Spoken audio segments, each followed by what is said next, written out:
Bonjour, je vais vous expliquer la méthodologie qu'on va employer pour la mise en conformité des contrats sur mesure.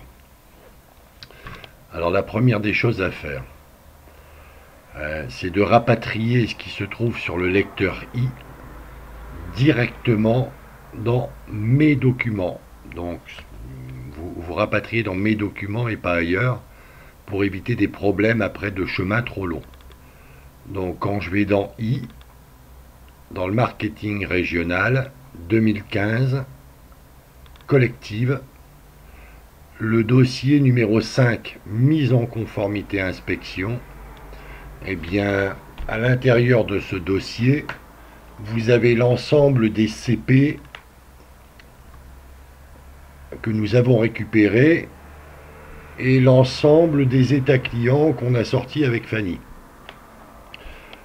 Ce que je vous propose, c'est de travailler les dossiers par agence. Donc vous récupérez les dossiers que vous souhaitez. Lorsque je récupère un dossier, par exemple Alençon-Saint-Blaise, il y aura lieu d'aller le mettre dans mes documents, donc dans le dossier mes documents, pour, je le répète, éviter les problématiques de chemin trop long. Donc ça, ce sera la première chose à faire. Lorsque j'ai rapatrié mon dossier, supposons que ce soit fait, je vais regarder dans le dossier d'agence et je vais avoir les CP des contrats. Ce qu'il est bien de faire, c'est d'imprimer chaque CP. Donc vous imprimez les CP, ce sera plus facile après pour faire la manipulation. Vous avez vu, on a à la fois les CP et ici on a les états clients. Vous verrez dans la deuxième partie comment on va utiliser les états clients. Une fois que j'ai fait ça, je vais sur le disque toujours régional et je vais préciser, alors comme je vais le mettre après, il n'apparaît pas encore, vous avez dans le dossier régional un fichier qui s'appelle portefeuille région ouest à traiter par l'ISC. Quand on dit à traiter par l'ISC, vous l'avez compris maintenant, c'est à traiter par vous et moi.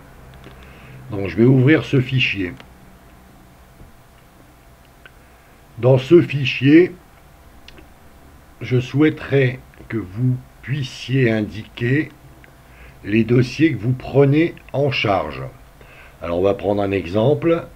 Caen-Château, ça va être, non tiens, comme Marielle est toujours sera là pendant le mois de juillet, je vais prendre plutôt Poitiers-Carnot, mais Poitiers-Carnot il n'a rien renvoyé, donc c'est pas le bon exemple. Je vais prendre quoi? Cholet. Donc par exemple l'agent Cholet-Notre-Dame nous a transmis les CP, puisqu'il est marqué 8 ici, vous voyez, nombre de CP transmises, on a 115 sur 146, on a les CP de cette entreprise-là, G-Plast, et les CP de Publi Impress. Donc, si Marielle prend en charge les dossiers, elle indiquera ici ses initiales. Ainsi, vous voyez, il y a un compteur qui tourne automatiquement, je saurai, moi, qui a pris les dossiers en charge et combien il en reste à traiter. Donc vous devez compléter et enregistrer. Alors faites attention de ne pas bidouiller les fichiers parce qu'ils sont pas protégés, donc je ne voudrais pas perdre les informations, même si j'irai faire des copies de temps à autre. Donc voilà ce qu'il y a lieu de faire. Donc j'ai pris les dossiers, j'ai précisé que je les avais pris, et puis je vais travailler dessus. On va dire que là c'est la fin de la première partie.